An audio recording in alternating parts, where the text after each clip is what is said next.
বিচারের সঙ্গে নির্বাচনের কোনো সম্পর্ক নেই উল্লেখ করে বিএনপির ভাইস চেয়ারম্যান আব্দুল আওয়াল মিন্টু জনপ্রতিনিধিত্বশীল সরকার প্রতিষ্ঠার আহ্বান জানিয়েছেন।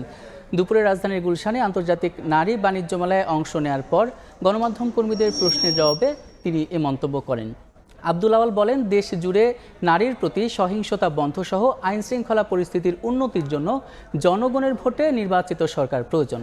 সংবিধান সহ যে কোনো ধরনের পরিবর্তনের জন্য রাজনৈতিক দলগুলোতে জনগণের ম্যান্ডেট হিসেবে আসতে হবে বলেও মন্তব্য করেন তিনি।